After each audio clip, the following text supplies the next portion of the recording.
നമ്മൾ കഴിഞ്ഞ വീഡിയോയിൽ പഠിച്ചത് മൾട്ടി സ്റ്റേജ് ആംപ്ലിഫയേഴ്സിനെ കുറിച്ചിട്ടാണ്. അതിൽ കപ്ലിംഗ് ഡിവൈസസിൻ്റെ ബേസിൽ 3 ടൈപ്പ് ഉണ്ടെന്നൊക്കെ നമ്മൾ പഠിച്ചു. അതിൽ direct coupled multi stage amplifier നമ്മൾ കഴിഞ്ഞ വീഡിയോയിൽ എക്സ്പ്ലെയിൻ ചെയ്തിട്ടുണ്ട്. ഇന്ന് നമ്മൾ പഠിക്കാൻ പോകുന്നത് RC coupled multi stage amplifier ആണ്. ഇതാണ് അതിൻ്റെ സർക്യൂട്ട് ഡയഗ്രാം. ഇതൊരു 2 സ്റ്റേജ് RC കപ്പിൾഡ് ആംപ്ലിഫയർ സർക്യൂട്ടാണ്. ഇതാണ് ഇതിൻ്റെ ഫസ്റ്റ് സ്റ്റേജ്, ഇത് second stage.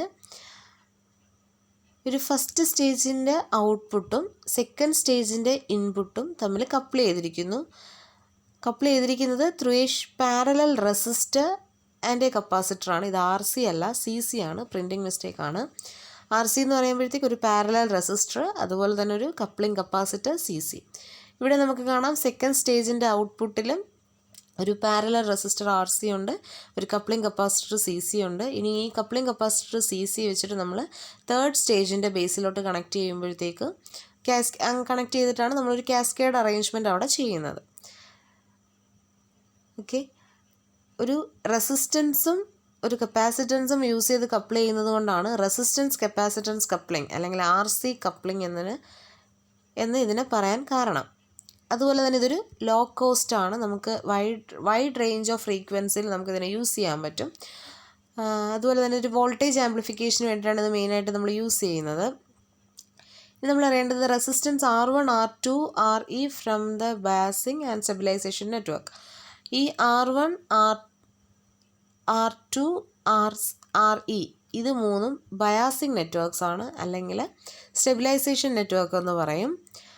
The emitter bypass capacitor offers a low resistance path to the signal. Without this capacitor, the voltage gain of each stage would be lost.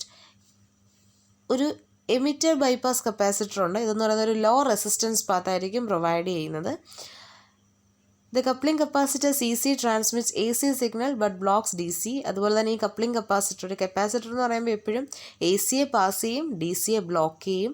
അങ്ങനെ DCയെ block ചെയ്യുന്നതുകൊണ്ട് തന്നെ DC interference കുറഞ്ഞ് നമുക്ക് operating point shift ആവാതെ ഒരു സ്റ്റേബിളാക്കി വെക്കാൻ സാധിക്കും. System കൂടുതൽ സ്റ്റേബിൾ ആവുകയാണ് ചെയ്യുന്നത് കപ്ലിംഗ് കപ്പാസിറ്റർ ഉള്ളതുകൊണ്ട് തന്നെ. ഇനി ഇതെങ്ങനെ വർക്ക് ചെയ്യുന്നു എന്ന് നോക്കാം. വർക്ക് ചെയ്യുമ്പോഴത്തേക്കും ഈ ഫസ്റ്റ് സ്റ്റേജ് എന്ന് പറയുന്നത് ഒരു സെക്കൻഡ് സ്റ്റേജായിട്ട് കപ്പിൾ ചെയ്ത് വെച്ചിരിക്കുകയാണ്. Amplifier is called as RC coupled amplifier. Therefore, this amplifier is called as RC coupled amplifier. നമ്മളൊരു AC സിഗ്നൽ നമ്മൾ ഈ ഒരു ഇൻപുട്ട് സ്റ്റേജിൽ, ഒരു ഫസ്റ്റ് സ്റ്റേജിൽ നമ്മൾ അപ്ലൈ ചെയ്ത് കഴിഞ്ഞാൽ അത് ആംപ്ലിഫൈഡ് ആവും. ആംപ്ലിഫൈഡ് സിഗ്നൽ, അതിൻ്റെ ഔട്ട്പുട്ട് ഈ RCക്ക് അക്രോസ് ഉണ്ടാവും. ഇത് ഒരു കപ്ലിംഗ് കപ്പാസിറ്റർ വഴി നമ്മൾ എങ്ങോട്ട് കൊടുക്കും? സെക്കൻഡ് സ്റ്റേജിൻ്റെ ബേസിലോട്ട് അപ്ലൈ ചെയ്യും. അവിടെ വീണ്ടും ആംപ്ലിഫിക്കേഷൻ നടക്കും. അപ്പോൾ കുറച്ചും കൂടെ ഒരു ആംപ്ലിഫൈഡ് സിഗ്നൽ വീണ്ടും ഈ ഒരു സെക്കൻഡ് സ്റ്റേജിൻ്റെ RCക്ക് അക്രോസ് അപ്പിയർ ആവും. അത് ഈ ഒരു കപ്ലിംഗ് കപ്പാസിറ്റർ വഴി നമുക്ക് തേർഡ് സ്റ്റേജിലോട്ട് വേണമെങ്കിൽ കാസ്കേഡ് ചെയ്യാം. ഇതൊരു 2 സ്റ്റേജ് ആയതുകൊണ്ട് നമ്മൾ 2 സ്റ്റേജ് വരെ പറയുന്നുള്ളൂ. Okay. When AC signal is applied to the base of the first transistor, it is amplified and appears across the collector load resistor RC. Now the amplified signal developed across RC is given to the base of the next transistor through a coupling capacitor CC. The second stage again amplifies this signal and the more amplified signal appear across the second stage collector resistance. കുറച്ചുകൂടെ amplified ചെയ്തൊരു portion ഈ RCയുടെ across ഉണ്ടാവും. ഈ ഒരു രീതിയിലായിരിക്കും ഒരു cascade അറേഞ്ച്മെൻറ്റിൽ signals amplify ചെയ്യുന്നത്. അതുപോലെ തന്നെ ഓവറോൾ ഗെയിൻ എന്ന് പറയുന്നത് കൺസിഡറബിളി കൂടുതലായിരിക്കും. ഈ ഒരു കാസ്കേഡ് അറേഞ്ച്മെൻറ്റിൽ ഓവറോൾ ഗെയിൻ എന്ന് പറയുന്നത് കൂടുതലായിരിക്കും. പക്ഷേ ഓരോ ഇൻഡിവിജ്വൽ സ്റ്റേജിൻ്റെ ഗെയിൻ എടുത്തിട്ട് നമ്മളതിൻ്റെ പ്രോഡക്റ്റ് എടുത്താൽ ടോട്ടൽ ഗെയിൻ എന്ന് പറയുന്നത് കുറവായിരിക്കും. Total gain is less than the product of gains of individual stages. Individual സ്റ്റേജിൻ്റെ ഗെയിൻ എടുത്ത് പ്രോഡക്റ്റ് എടുത്താൽ ടോട്ടൽ ഗെയിൻ എന്ന് പറയുന്നത് ആ പ്രോഡക്റ്റിനേക്കാളും കുറവായിരിക്കും. ഇത് എന്തുകൊണ്ടാണ് ആ കുറവ് വരുന്നതെന്ന് ഇതിൽ പറയുന്നുണ്ട്. When a second stage follows the first stage, the effective load resistance of the first stage is reduced due to the shunting effect of the input resistance of the second stage. ഇതെങ്ങനെയാണ് reduce ചെയ്യുന്നതെന്നൊരു 3 stage example വെച്ചിട്ട് നമുക്ക് പറയാം. The gain of first and second stage will be reduce due to the loading effect of the next stage, but the gain of the third stage which has no loading effect due to the subsequent stages. remains unchanged. The overall gain is equal to the product of gains of 3 stages. ഇപ്പോൾ നമുക്കൊരു 3 stage ആണെങ്കിൽ first സ്റ്റേജിൻ്റെയും second സ്റ്റേജിൻ്റെയും gain എന്ന് പറയുന്നത് third സ്റ്റേജിൻ്റെ ഒരു loading എഫക്റ്റിനെ depend ചെയ്തിരിക്കും. But third സ്റ്റേജിലെ gain എന്ന് പറയുന്നത് ഒരു ലോഡിങ് എഫക്റ്റിനെ ഒന്നും ഡിപ്പെൻഡ് ചെയ്യുന്നില്ല. ഒരു ഗെയിൻ എന്ന് പറയുന്നത് അൺചേഞ്ച്ഡ് ആയിട്ട് നിൽക്കും.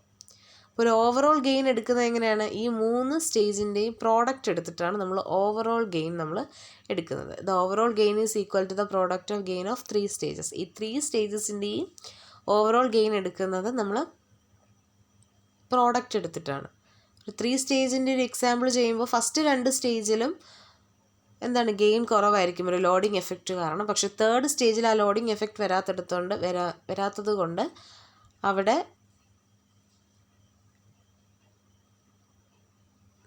ഗെയിൻ എന്ന് പറയുന്നത് അൺചേഞ്ച്ഡ് ആയിരിക്കും. ഇനി ഇതിൻ്റെ ഫ്രീക്വൻസി റെസ്പോൺസ് ആണ്. RC കപ്പിൾഡ് ആംപ്ലിഫയറിൻ്റെ ഫ്രീക്വൻസി റെസ്പോൺസ് ഗ്രാഫാണ് ഈ വരച്ചിരിക്കുന്നത്. ഇതെന്ന് പറഞ്ഞു കഴിഞ്ഞാൽ നമുക്കറിയാൻ പറ്റും ഒരു 50 ഹെർട്സ് മുതൽ ഒരു 20 കിലോ ഹെർട്സ് വരെ അവിടുത്തെ വോൾട്ടേജ് ഗെയിൻ കോൺസ്റ്റൻ്റ് ആയിരിക്കും. ബിലോ 50 ഹെർട്സും എബോവ് 20 ഹെർട്സും വോൾട്ടേജ് ഗെയിൻ കുറയുന്നുണ്ട്. അതുകൊണ്ട് തന്നെ ഈ ഫ്രീക്വൻസി റെസ്പോൺസ് നമുക്ക് 3 സ്റ്റേജസ് ആക്കി പറയാം. At low frequency, at mid frequency and at high frequency. Low ഫ്രീക്വൻസിയിലും ഹൈ ഫ്രീക്വൻസിയിലും എന്താണ് സംഭവിക്കുന്നത്? വോൾട്ടേജ് ഗെയിൻ കുറയുകയാണ്. അതിനുള്ള കാരണം എന്താണെന്ന് നമുക്ക് നോക്കാം. ലോ ഫ്രീക്വൻസിയിൽ, that is below 50 Hz, the reactance of coupling capacitor quite high. നമുക്കറിയാം ഫ്രീക്വൻസിയും റിയാക്റ്റൻസും ഇൻവേഴ്സ്ലി പ്രൊപ്പോർഷണൽ കണ്ടീഷനാണ്. അതുകൊണ്ട് തന്നെ ഇവിടെ ഫ്രീക്വൻസി കുറയുമ്പോൾ റിയാക്റ്റൻസ് അവിടെ കൂടും. റിയാക്റ്റൻസ് കൂടുമ്പോൾ എന്താ സംഭവിക്കുന്നത്? റിയാക്റ്റൻസ് എന്ന് പറഞ്ഞാൽ ഒപ്പോസിഷനാണ്. അപ്പോൾ റിയാക്റ്റൻസ് കൂടുമ്പോൾ കുറച്ച് സിഗ്നൽ മാത്രമേ ഒരു സെക്കൻഡ് സ്റ്റേജിലോട്ട് ട്രാൻസ്ഫർ ആവുന്നുള്ളൂ. അതുകൊണ്ട് അവിടെ വോൾട്ടേജ് ഗെയിൻ കുറയും. അതാണ് അവിടുത്തെ ഇമ്പോർട്ടൻറ്റ് കേസ്. ലോ ഫ്രീക്വൻസിയിൽ എന്തുകൊണ്ട് വോൾട്ടേജ് ഗെയിൻ കുറയുന്നു എന്നുള്ളതിൻ്റെ കാരണമാണ് ആ പറഞ്ഞത്. ഫ്രീക്വൻസി കുറയും തോറും റിയാക്റ്റൻസ് കൂടും. റിയാക്റ്റൻസ് കൂടുമ്പോൾ കുറച്ച് സിഗ്നൽ മാത്രമേ നെക്സ്റ്റ് സ്റ്റേജിലോട്ട് പാസ് ചെയ്യുന്നുള്ളൂ. അതുകൊണ്ടാണ് അവിടെ ഗെയിൻ കുറയുന്നത്. Then at high frequencies, high ഫ്രീക്വൻസിയിൽ എന്താ സംഭവിക്കുന്നതെന്ന് വെച്ച് കഴിഞ്ഞാൽ ഹൈ ഫ്രീക്വൻസി ആകുമ്പോൾ അവിടെ എന്ത് സംഭവിക്കും? റിയാക്റ്റൻസ് കുറയും. അപ്പോൾ റിയാക്റ്റൻസ് വളരെ കുറയും. ഹൈ ഫ്രീക്വൻസി ആകുമ്പോൾ റിയാക്റ്റൻസ് വളരെ കുറയുമ്പോൾ അവിടെ ഒരു ഷോർട്ട് സർക്യൂട്ടായിട്ട് ആക്ട് ചെയ്യും. അതെന്ന് പറയുന്ന നെക്സ്റ്റ് സ്റ്റേജിൻ്റെ ലോഡിങ് എഫക്റ്റ് കൂട്ടി അവിടെ വോൾട്ടേജ് ഗെയിൻ കുറയ്ക്കും. അതാണ് ഹൈ ഫ്രീക്വൻസിയിൽ സംഭവിക്കുന്നത്. ഹൈ ഫ്രീക്വൻസിയിൽ റിയാക്റ്റൻസ് എന്ന് പറയുന്നത് വളരെ കുറവായിരിക്കും. അപ്പോൾ അവിടെ ഒരു ഷോർട്ട് സർക്യൂട്ട് പാത്ത് ഉണ്ടാവും. ഷോർട്ട് സർക്യൂട്ട് പാത്ത് ഉണ്ടാവുമ്പോൾ അവിടെ ഒരു നെക്സ്റ്റ് സ്റ്റേജിൻ്റെ ലോഡിങ് എഫക്റ്റ് കാരണം അവിടെ വോൾട്ടേജ് ഗെയിൻ കുറയും. മിഡ് ഫ്രീക്വൻസിയിൽ എന്താണ് സംഭവിക്കുന്നതെന്ന് വെച്ച് കഴിഞ്ഞാൽ as the frequency increases in this range, reactance of CC decreases. Frequency എന്ന് ഇൻക്രീസ് ചെയ്യുമ്പോൾ അവിടുത്തെ റിയാക്റ്റൻസ് കുറയും. അപ്പോൾ അവിടെ എന്ത് സംഭവിക്കും? ഗെയിൻ ഇൻക്രീസ് ചെയ്യും. പക്ഷെ അതേ ടൈമിൽ റിയാക്റ്റൻസ് കുറയുക എന്ന് വെച്ച് കഴിഞ്ഞാൽ അവിടെ ലോഡിങ് എഫക്റ്റ് കൂടുകയല്ലേ. ലോഡിങ് എഫക്റ്റ് കൂടുമ്പോൾ അവിടെ എന്ത് സംഭവിക്കും? ഗെയിൻ കുറയും. ഒരു ബാലൻസ് കണ്ടീഷൻ, അതായത് ഫ്രീക്വൻസി കൂടുന്നു, റിയാക്റ്റൻസ് കുറയും.